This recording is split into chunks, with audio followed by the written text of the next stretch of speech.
Eu vou dar alguns recadinhos enquanto o pessoal vai entrando, tá? Os slides o pessoal costuma pedir, a palestrante já avisou que ela disponibiliza para quem se interessar, tá? No final da aula.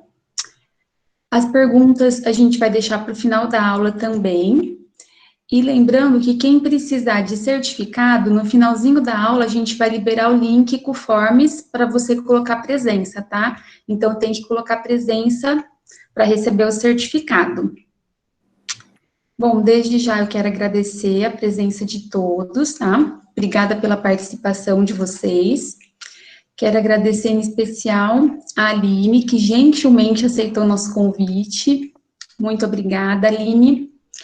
Agradecer a presença da professora Egli. Obrigada por estar aqui com a gente, Egli. Gente, falar um pouquinho da Aline para vocês. A Aline, ela é psicóloga clínica e escolar. Ela tem MBA em gestão de pessoas, com ênfase em estratégia, e ela é especialista em psicoterapia psicanalítica. Ela ministra workshop, treinamentos e palestras com foco no desenvolvimento humano.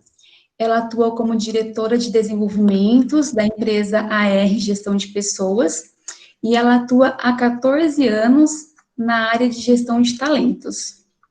Aline, muito obrigada mais uma vez, muito bem-vinda, obrigada por aceitar nosso convite, tá? Pode ficar à vontade. Eu vou desligar, tá, o meu áudio, meu microfone, para que você fique à vontade, tá? Com você agora. Aí eu volto no finalzinho. Tá bom, combinado. Bom, pessoal, boa noite.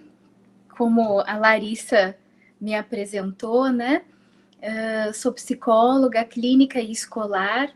Atuei na área de gestão de pessoas desde 2016. Tenho me dedicado à clínica e à psicologia escolar, e é muito bom poder estar aqui com vocês falando de um tema que é tão preciso a gente reconhecer, né? Então, para a gente iniciar a nossa conversa, eu quero fazer o convite da gente conversar sobre a formação do psiquismo. Então, quando Freud ele inicia a psicanálise, né, ele foi descobrindo a formação do psiquismo. Ele criou a primeira tópica, que é conhecida por uma analogia com um iceberg. Então, onde ele coloca o consciente como sendo a parte que fica visível do iceberg, a parte do pré-consciente é a parte que fica ali, na beira. Quando a maré está alta, ela fica coberta, e quando a maré está baixa, ela aparece. E o inconsciente, que é a maior parte do iceberg. Freud, ele disse assim, né, que ele descobriu com o inconsciente que o Senhor não é dono da sua própria casa. O que ele quis dizer?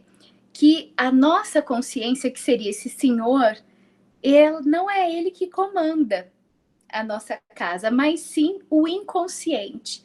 As questões que nós temos no nosso inconsciente e que nós não temos acesso. Então, a segunda tópica, Freud primeiro viu essa tópica, a segunda tópica é a hora que ele vai pensando, olha, só a primeira tópica parece que deixa alguns gaps, alguns pontos vagos. Então, ele desenvolve a segunda tópica, onde ele nos conta sobre o id, sobre o ego e sobre o superego, ou como alguns psicanalistas contemporâneos chamam do supereu. Então, o que contempla o id? O id é tudo aquilo que está ligado aos impulsos primitivos, irracionais. O id, ele busca a satisfação e o prazer imediato. O superego, ele é o que nós costumamos de chamar de moralidade. Aquilo que nós recebemos do mundo externo e também como algumas heranças transgeracionais que nos diz o que é certo e o que é errado. E o ego, ele é a parte que traz a gente para o princípio de realidade. o que seria esse princípio de realidade? Está ligado em a gente suportar o sofrimento, suportar angústias, para depois ter acesso ao prazer. Então, algumas funções como perceber, lembrar, pensar, planejar, decidir, elas ficam a cargo do ego. Uma analogia muito usada por nós na psicanálise para conversar sobre essa tópica é uma balança, onde o ego, ele é a estrutura que fica ao meio para balancear o id e o supereu. Ele que vai precisar, né, ter um fortalecimento, e nesse fortalecimento ele vai precisar integrar as demandas do id, que é o prazer imediato, e as demandas do supereu, que pode ser severo ou pode ser harmonioso, que é exemplos como um superego cruel, que nós chamamos, um supereu cruel, é aquele supereu com alto nível de criticidade, onde tudo que a pessoa faz, ela recebe como algo ruim. Ela está sempre pensando, mas será que isso que eu fiz é bom, não é bom? Então, nós chamamos isso de um superego, um supereu cruel. O harmônico é aquele que tem, assim, algo mais amistoso com a gente mesmo. A gente fala assim, ai, caramba, que besteira que eu fui fazer. Já foi, da próxima vez eu tento de um outro jeito, para vocês irem compreendendo, né? E sobre a primeira tópica, eu passei bem en passant, mas eu vou voltar um pouquinho. Então, o que seria o consciente? O consciente está ligado à nossa percepção das coisas à nossa volta. Então, é aquilo que a gente diz, como a gente percebe. O inconsciente são coisas que um dia foram conscientes, mas foram recalcadas. Foram colocadas no nosso inconsciente para que a gente não se lembre delas. E aquilo que está no subconsciente, que é ali naquela beiradinha da água que eu falei para vocês, em que quando a maré está alta ele fica encoberto, ou seja, a gente não lembra, fica recalcado. Quando a maré baixa, ou seja, o que seria essa maré no nosso psiquismo? Os nossos mecanismos de defesa. Quando nós estamos com os nossos mecanismos de defesa mais fortes, onde a gente está precisando ficar mais defendido das coisas à nossa volta, a gente tem a tendência a deixar a maré alta.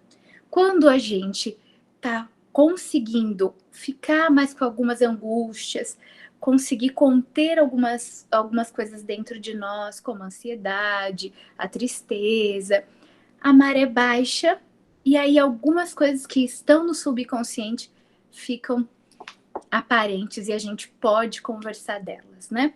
Por que é importante trazer isso antes da gente entrar no tema do suicídio? Porque o nosso psiquismo, a formação do nosso psiquismo, ela fala muito para nós sobre essas questões do suicídio. Por quê? O suicídio ele significa uma morte para si mesmo, né? E as pessoas elas podem morrer ou procurar a morte de maneira consciente ou inconsciente. E nós vamos aprofundar nisso aqui hoje. Então, por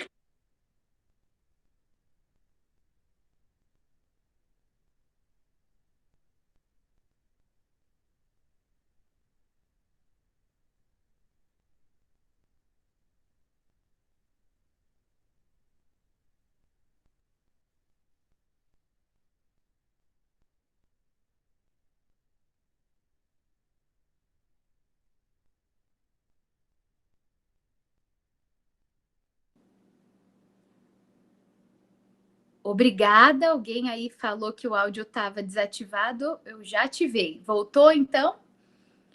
Ah, maravilha. Obrigada por avisar, gente. Eu não sei que parte que parou, se vocês puderem aí colocar até que parte vocês ouviram, ouviram eu dizer que as pessoas podem morrer ou procurar a morte de maneira consciente e inconsciente? Eu vou voltar daí, tá? E aí, então, eu estava dizendo isso porque nós temos dentro de nós algo chamado de pulsão de vida e de pulsão de morte. Então, o que seria a pulsão de vida? É tudo que nos leva ao crescimento, ao desenvolvimento, à reprodução, à ampliação da nossa capacidade de pensar, de sentir, de viver. Tudo que nos faz movimentar a vida. A pulsão de morte, ela busca o retorno a um estado de inércia, atacando a nossa capacidade de lidar com as adversidades, de viver desvitalizando as nossas relações com o mundo externo e conosco mesmo. Então, essa pulsão de morte, ela existe em todos nós, assim como a pulsão de vida. E nós precisamos cuidar para ver como que está a nossa pulsão de morte. Porque tem comportamentos que nós temos que são muito destrutivos. Eu listei alguns aqui, olha. Então, por exemplo, alguém que continua um comportamento mesmo sabendo dos riscos. Por exemplo, vícios como cigarro, álcool, drogas.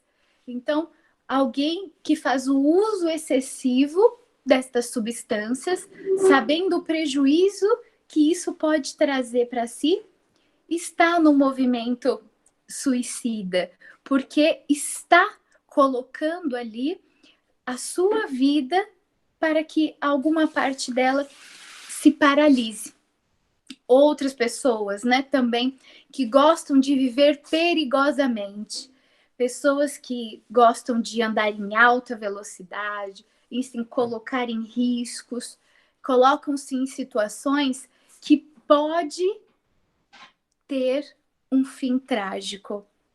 Então, essa pessoa, ela de alguma forma pode estar procurando a morte. O movimento destrutivo dela, a sua pulsão de morte, ela está sobressalente à pulsão de vida.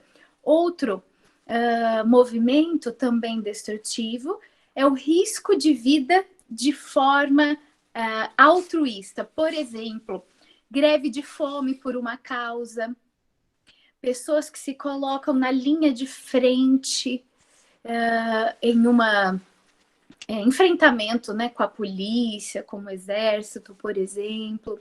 A pessoa se coloca ali na consciência dela, ela está fazendo um bem. Ou seja, ela está ali por uma causa boa, para defender, seja o país, para defender uma ideologia em que ela acredita. Para ela, é algo bom o que ela está fazendo. Só que ela não percebe o movimento destrutivo, de pulsão de morte. Pessoas que acidentam com facilidade em determinadas fases da vida. Então, se vocês forem lembrando de movimentos até nossos mesmo, em determinados momentos da nossa vida, como a gente passa às vezes a ter acidentes que vão acontecendo conosco. Então, tem pessoas que isso é muito forte, é muito alto o nível, né? Também tem pessoas que se sobrecarregam por problemas emocionais ou psicossociais, física ou mentalmente vivem em tensão. Então, a pessoa, ela não pode ter uma leveza nas situações da vida. Sempre ela tem que estar sobrecarregada, seja por questões dela ou das outras, que ela absorve como eu tenho que resolver, eu tenho que ajudar as outras pessoas, e não percebe que ela está fazendo esse movimento para não entrar em contato, muitas vezes, com a angústia, porque lembra, a pulsão de morte, ela busca um estado de inércia, um estado onde nada mexe ou afeta de uma forma que não dá trabalho.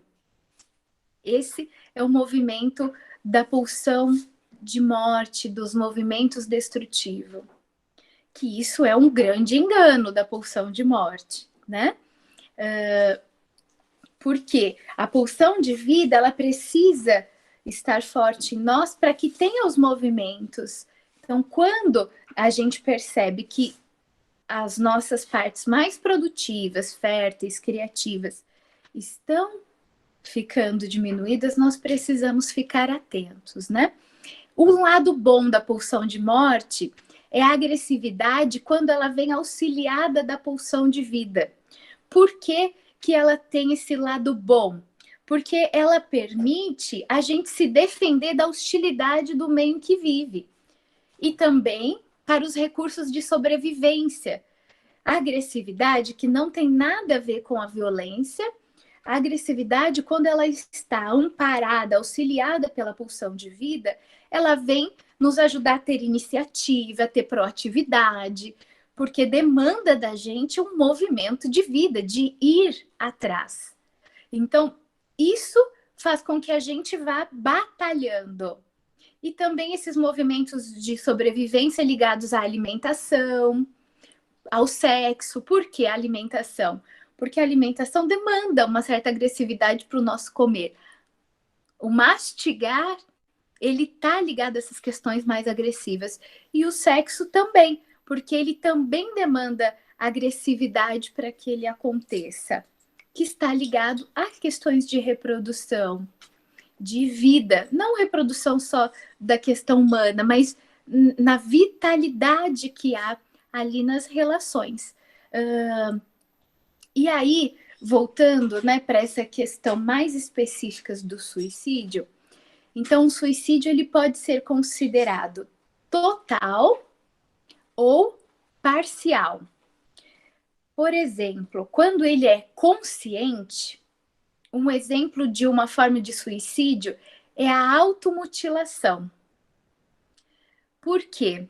Tem uma parte da pessoa em que ela quer matar. E que parte é essa? É a parte do sofrimento insuportável.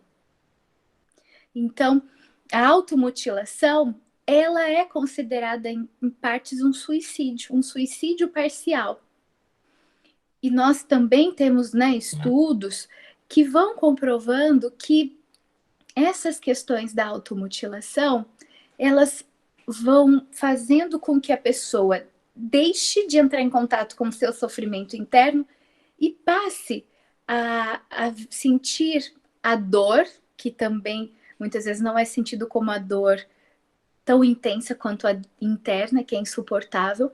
Ao cortar, ela se sente viva. Então, nós vamos aprofundar nisso em breve. Uma parte inconsciente do suicídio, em formas de doenças, pode aparecer, e do não funcionamento ou mau funcionamento de alguns órgãos. Então, a pessoa, através de um funcionamento psicossomático, desenvolve paralisações em seus órgãos para que ela sinta que ela tem uma parte dela que não produz, que está doente, que está morta. Algumas doenças, assim, onde a gente também pode ver de uma forma das funções mentais, né, que ocorrem esses prejuízos, pode ser da forma como muitas pessoas, elas não conseguem aproveitar as potencialidades que elas têm. Então, ela tem potencialidades emocionais que ela não acessa. Então, ela não consegue utilizar todas as potencialidades dela. Por quê? Porque ela acha que ela não tem essas potencialidades. Então, ela se torna incapaz de aproveitar todas as potencialidades dela de amar, de trabalhar, de ser criativa, de pensar em soluções. Ela mata essa capacidade. E é uma pessoa que vai suicidando uma parte dela, ela bloqueia, né? Eu vou compartilhar com vocês, né? Sem citar nomes, algo, né, da ética, do sigilo, que vai ser mantido aqui. Mas, por exemplo, hoje eu tive uma sessão com uma paciente adolescente que está comigo há 5 anos. Ela chegou com ideações suicidas, ela pediu para os pais para que viesse, né? E aí, quando a paciente chega, há anos atrás, né? Era algo muito intenso, essa ideação suicida, essa vontade de não viver. Que é aí eu quero usar esse exemplo para colocar o que para vocês? Que essa vontade de não viver, ela não está ligada à morte, não está ligada a morrer. Até porque no nosso inconsciente, na nossa cultura, a gente não sabe o que é morrer. Mas existem algumas simbologias com relação à morte que está ligada a ter uma vida melhor. Então, muitas pessoas, elas querem não morrer, mas sair desta vida que vivem hoje e ter uma vida melhor. Por exemplo, um exemplo que fica assim bem claro pra gente, o homem-bomba, aonde a religião deles promete o quê? Se eles se matarem pela religião, um paraíso, eles vão acessar um paraíso cheio de coisas boas. Então, olha como o nosso inconsciente, tudo isso é inconsciente, a pessoa ela não vai tendo acesso a essas questões, mas aparece, né? Então, a pessoa, ela vai vivendo a realidade deformada. Então, traumas, frutos de experiências, de processos que se tornaram inconscientes. Essas experiências fazem com que as pessoas tenham menos condições de lidar com a realidade atual, vivendo a realidade deformada que está dentro delas. Aí eu ia citar o exemplo da sessão de hoje, né? Onde a paciente me traz um exemplo de um filme em que ela assistiu, que estava baseado na vida da Cora Coralina, e aí falava que a Cora assistia a produção de um bolo, ficava cheia de vontade de comer aquele bolo, mas não podia. E por que que ela não podia comer aquele bolo? Porque o bolo era só para as visitas.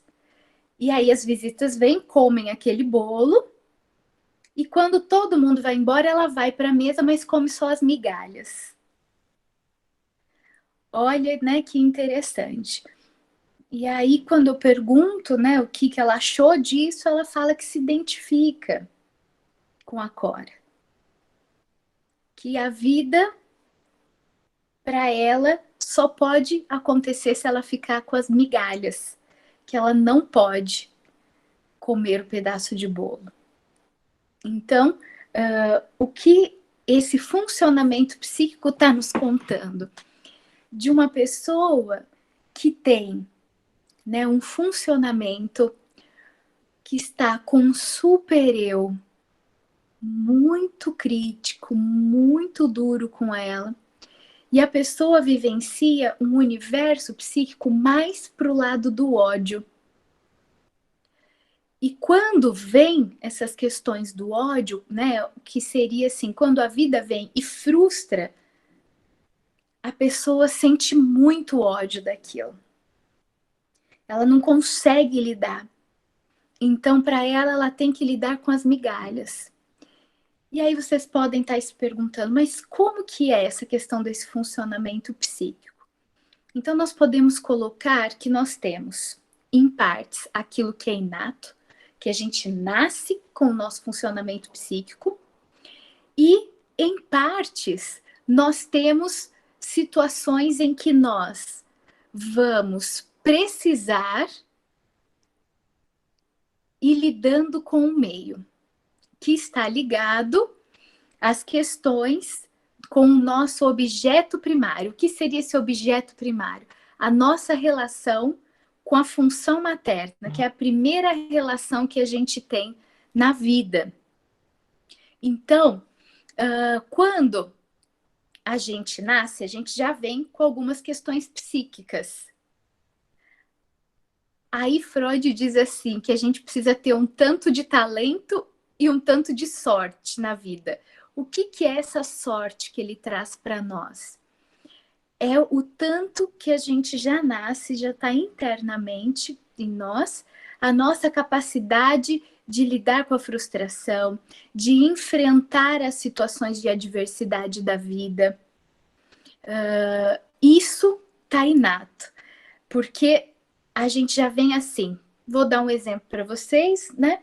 Quando a Larissa me convidou, ela falou que seria para a Liga de Pediatria, e eu sei que depois abriu, tem o pessoal tá interessado no assunto, mas eu vou falar dessa questão, né, aí do bebê. Então, facilmente a gente vai percebendo essa questão de lidar com as questões da frustração de aguentar com o bebê. Então, tem bebês, por exemplo, que deu lá, né, no início da vida, de 3 em 3 horas o mamar. Aí, dá 2 horas e meia, tem bebê, os que aguentam esperar 2 horas e meia, tem um que já dá 2 horas, começa um choro, que enquanto não vem o mamar, é algo insuportável. Agora, tem bebê que dá 3 horas, nem acorda. Continua ali dormindo, se não vai lá, não dá um mamar na boca, não acorda, tá tranquilo. Ele já tá contando aquele bebê sobre as questões do funcionamento psíquico dele. Um funcionamento que é mais voraz e um funcionamento que é menos voraz, que tolera mais as sensações internas. Então, que quando vem o desconforto da fome, né, como a gente diz, bota a boca no mundo. E um outro que já parece que nem sente aquele desconforto. Né? Tô falando de casos extremos e tem aqueles casos que eles ficam ali oscilando entre um e outro, mas isso já está falando do funcionamento. Tem pessoas que vão, frente às adversidades, tolerar, né, mais as coisas. Tem outros que vão fazer como os bebês que eu citei. Que vida, o céu, o mundo! E assim a pessoa pode ficar a vida inteira se ela não olhar para esses aspectos dela. Então, essas são as questões que é da pessoa. Agora, tem as questões que são do mundo externo. Então, isso vai depender da função materna. Como eu vou falar mãe, mas não precisa estar diretamente ligada à mãe, mas sim a pessoa que vai acolher, cuidar desse bebê. Então, vai depender de como essa mãe acolhe esse choro, do quanto que ela também tolera o choro desse bebê e coloca isso para ele. Então, se a hora que ele estiver chorando desesperado, a mãe também se desespera e devolve para ele um desespero. Aquele bebê vai achar que tem algo de errado com ele. Por quê? Ele não tem uma discriminação entre o eu e o outro. É o que o psicanalista, que era um pediatra chamado Winnicott, diz que é a coisa mãe-bebê, uma coisa só. Então, para o bebê, aquela mãe é ele, e ele é aquela mãe. Isso precisa ser sustentado e é importante para esse bebê, para que ele entenda que ele comanda ali aquele ambiente até os 4, 5 meses. Aí é necessário que a mãe comece a mostrar que ele existe, que ela existe, que ela também tem as coisas dela. E aí a gente também vai ver como esse bebê vai enfrentar situações do dia a dia. Por exemplo, de ver a mãe que volta para o trabalho. O bebê que tolera mais essa volta da mãe para a vida, para o trabalho, ele pode entender. Ela vai, mas ela volta, eu aguento. Aí quando ela voltar, eu vou desfrutar da presença dela. Agora, tem bebê que funciona mais de uma forma odiosa. Ah, ela vai? Então eu não pego mais o peito. E tem bebês que quando a mãe volta ao trabalho, por exemplo, volta às suas atividades, o bebê não vai aceitar mais de jeito nenhum o peito. Ou até o mamar, não precisa ser só amamentação, às vezes o mamar na mamadeira também não aceitam mais leite, para o leite totalmente. Porque ele tem um funcionamento mais odioso, ele ficou mais ressentido, com mais dificuldades de lidar com o quê? Com as questões assim, que o mundo, gente, ele é triangular. O que é triangular? Nós não somos tudo para alguém. A gente é muito amado por alguém, mas a gente não é tudo para alguém. As coisas não funcionam como a gente quer. As coisas funcionam. Então, quem tem muita raiva disso, ataca muito a vida. E aí as coisas da vida vão ficando muito sem sentido. Porque aquele desejo, né, aquela fantasia da pessoa de idealização de ter alguém que vai ser exclusivo para ela nunca vai ter, mas ela vive buscando isso. Ela busca isso constantemente. Essa idealização de que ela vai ter alguém assim como ela teve lá na função materna, que era exclusivo dela nos primeiros anos de vida. A pessoa vive buscando isso.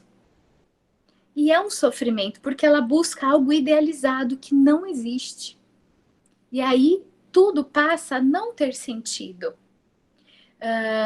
Cirinuque, ele diz assim, olha, para que eu possa superar um trauma, é preciso que eu faça alguma coisa sobre o que a vida fez de mim. Então, a gente precisa ter essa capacidade. Então, a frustração, ela vai gerar o ódio, que está ligado ao que nós chamamos de angústia de aniquilamento. O que é essa angústia de aniquilamento? É um sentimento de não existir. Então, o paradoxo, ele é tão grande, né, que a pessoa, ela sente que ela não existe.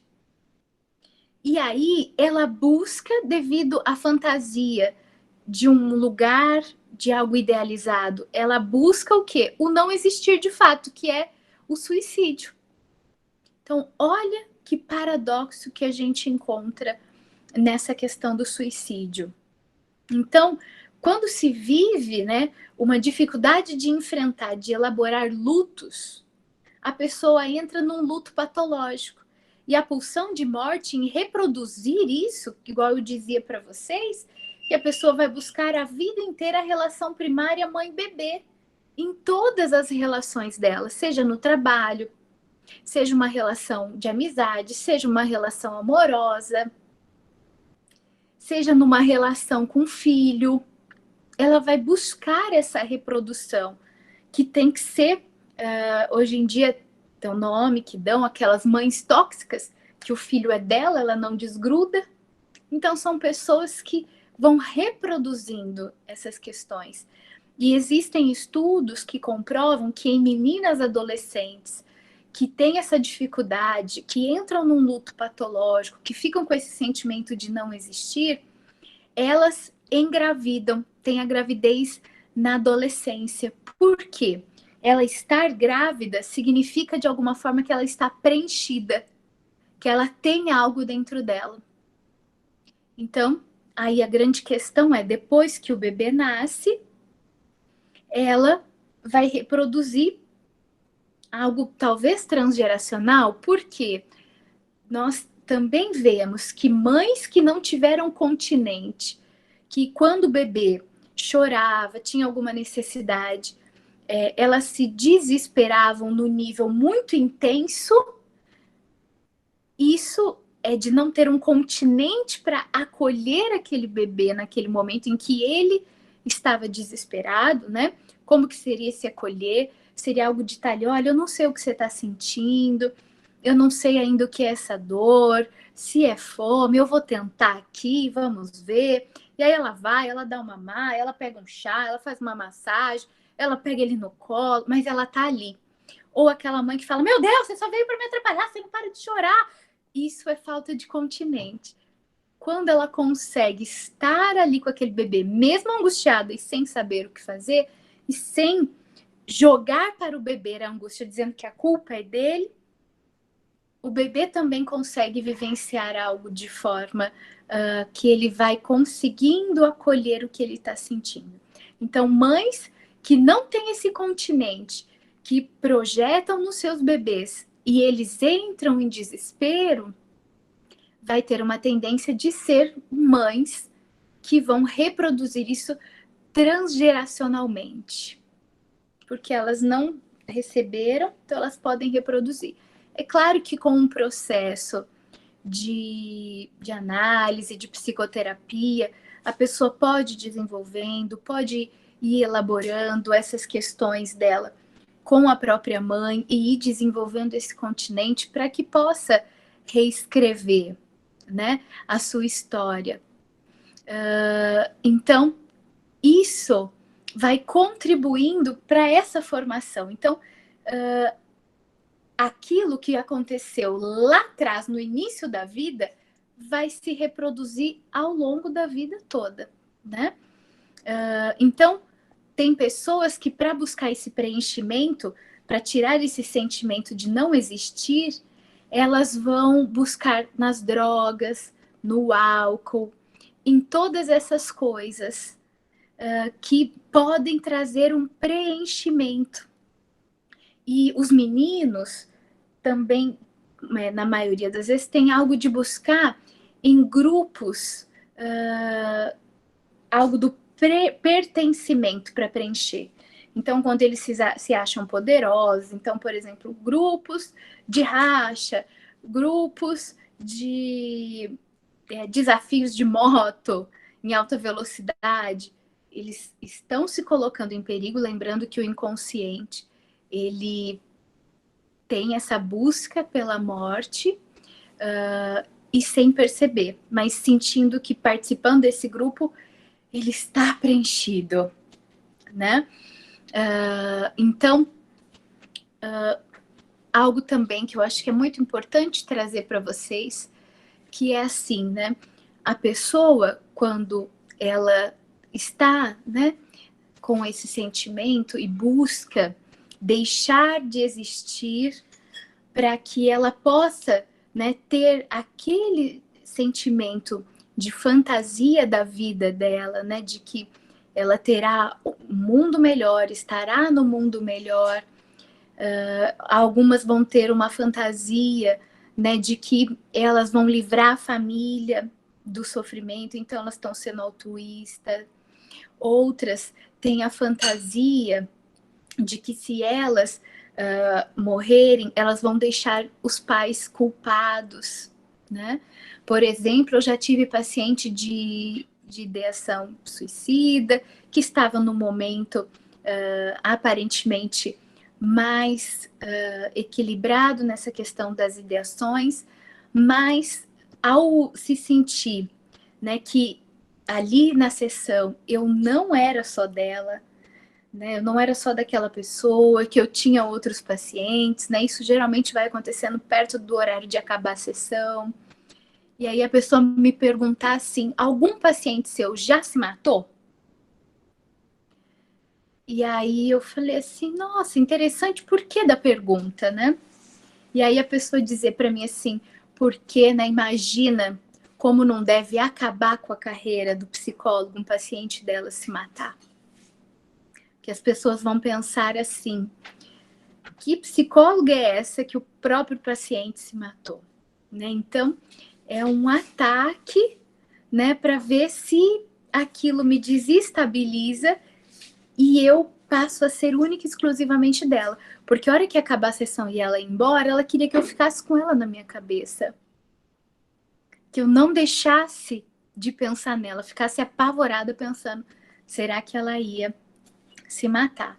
Assim como também, né, pacientes que, por exemplo, a gente tinha que acompanhar muito de perto com os pais, porque tinha uma questão muito forte, né, desse funcionamento odioso, e quando os pais frustravam, tinha essa vontade de tentar o suicídio para ver se deixavam os pais culpados, para que os pais não frustrassem mais, para que só gratificassem.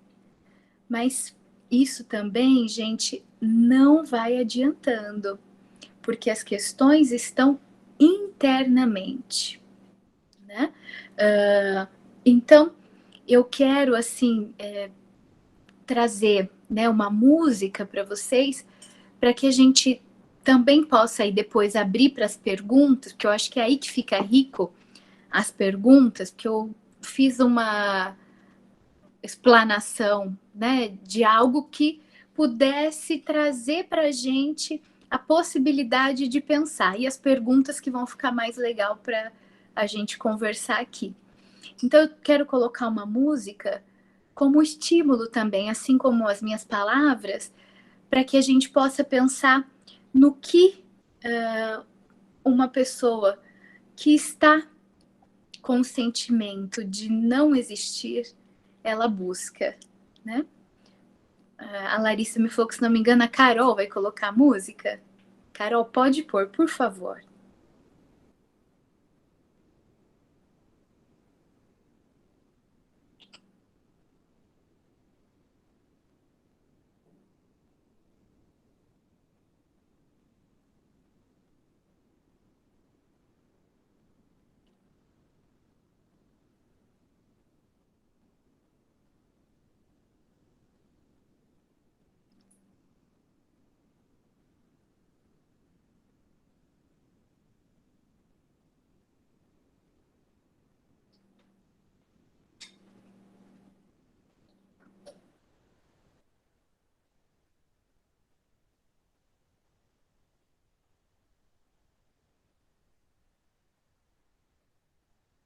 Eu acho que o seu som, Carol, tá desligado aí, não tá aparecendo aqui para nós o som.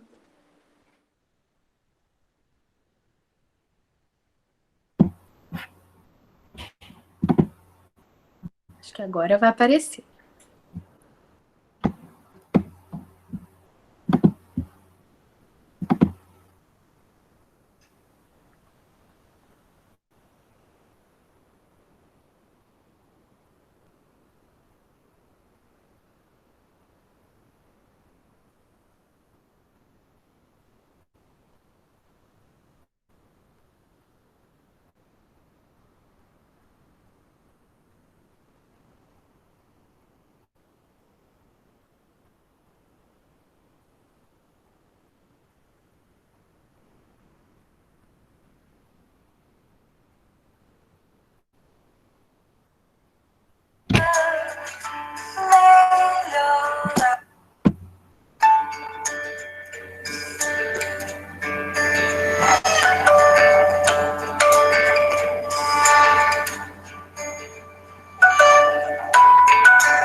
Seu olhar lá fora, seu olhar no céu, seu olhar demora, seu olhar no meu, o seu olhar melhora, melhora o meu.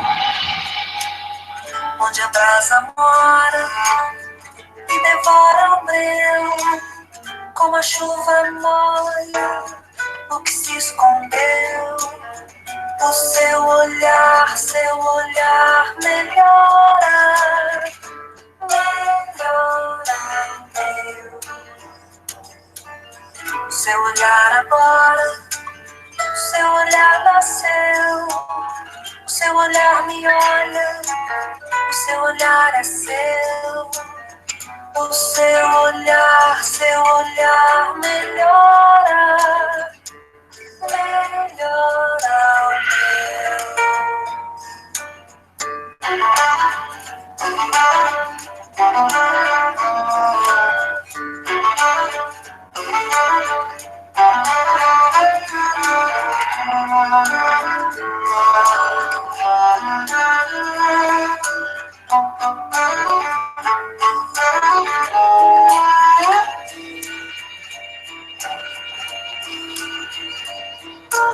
o seu olhar lá fora, o seu olhar no céu, o seu olhar demora, o seu olhar no meu, o seu olhar melhora, melhora o meu. Onde a brasa mora e devora o breu, como a chuva molha o que se escondeu. O seu olhar melhora, melhora o meu.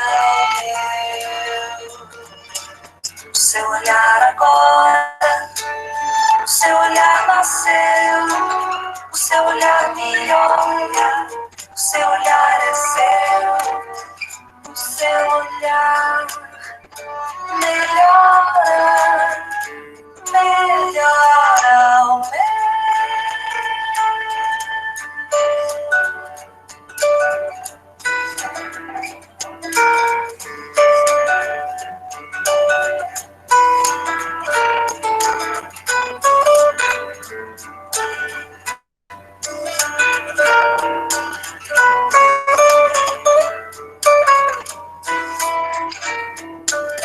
Seu olhar agora, seu olhar nasceu, seu olhar me olha, seu olhar é seu.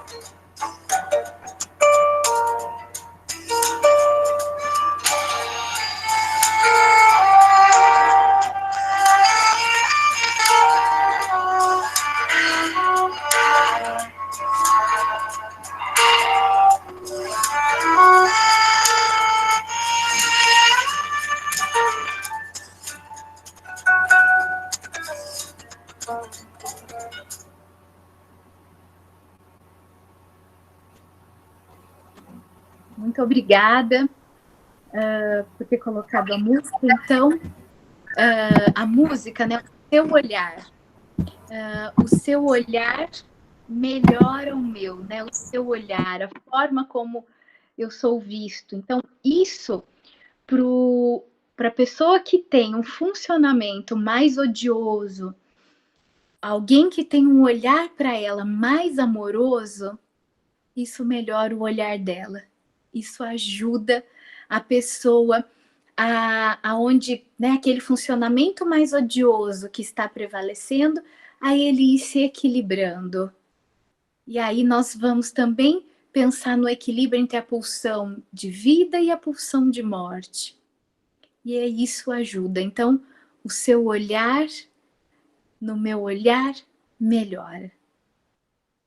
Bom, eu vi que já tem uma pergunta da Gabriela, é isso?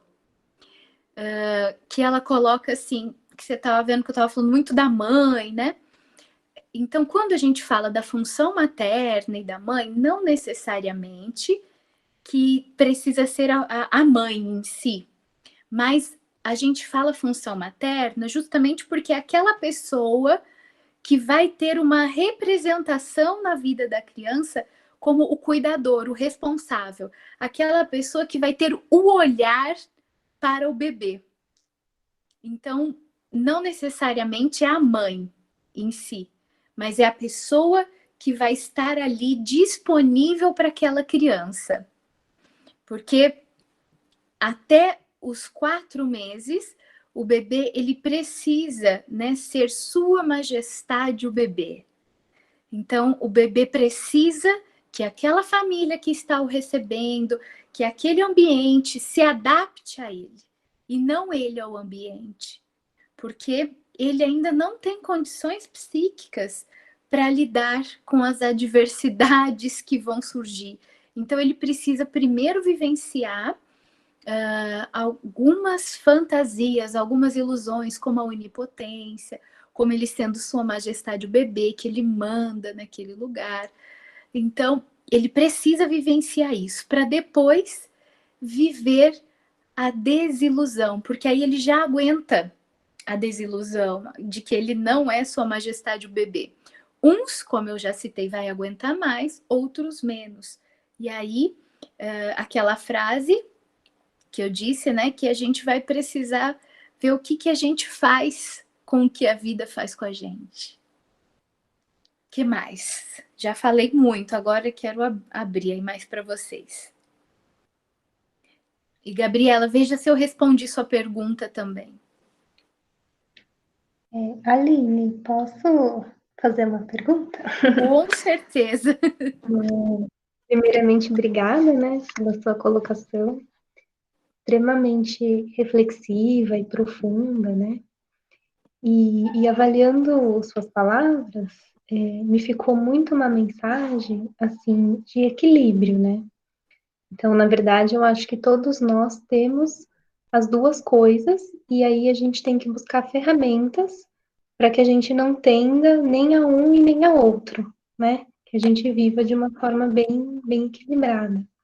Isso. E quando a gente fala em suicídio, eu não sei se por conta da mídia, da tecnologia, isso cresceu muito, né? E aí eu fiquei pensando se sempre existiu ou se alguma coisa na nossa geração, assim, os nossos adolescentes hoje, se eles recebem alguma influência, não sei se da própria tecnologia, né, daquela geração onde tudo é Google, e eu fiquei pensando isso, assim, se isso poderia explicar um pouco tudo isso, sabe? Uhum. Olha, eu que agradeço, viu, professora? Inclusive sua presença também aqui, né, participando e perguntando. Muito obrigada. Bom, então, assim, o que acontece é que agora nós temos as mídias que reproduzem os acontecimentos, né?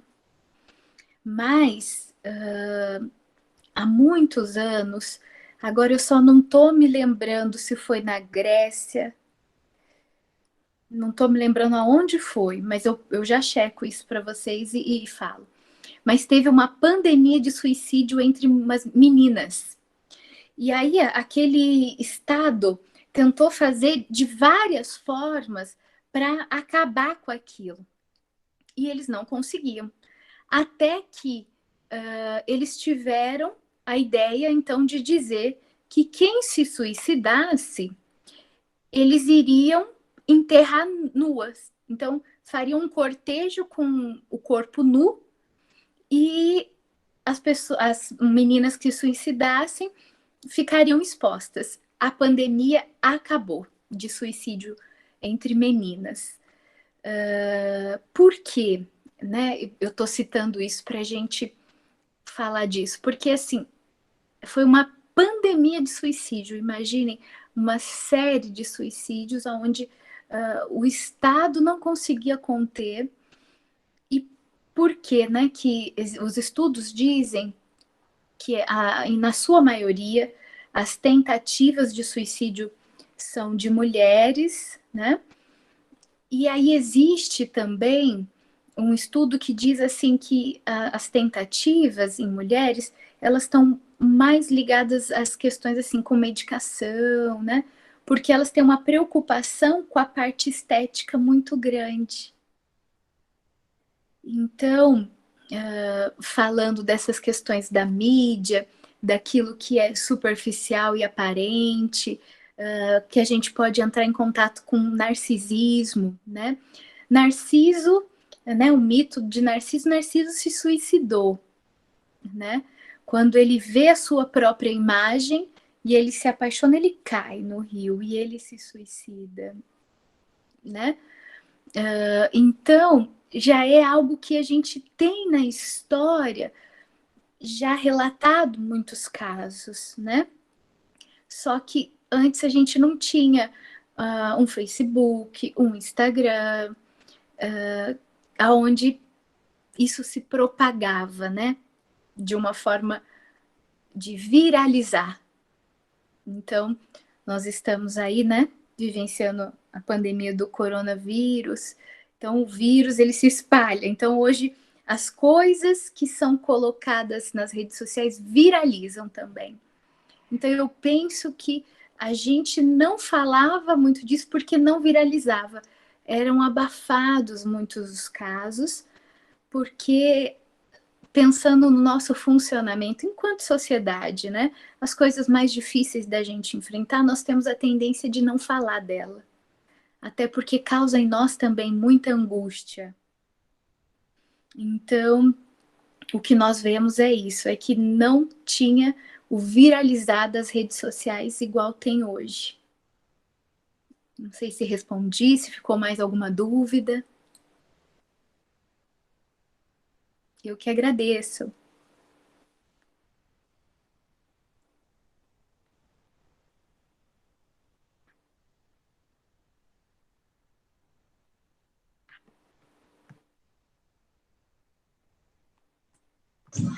Pessoal, tem mais alguma dúvida? Alguém quer ligar o microfone, perguntar, ou mesmo enviar no chat a pergunta?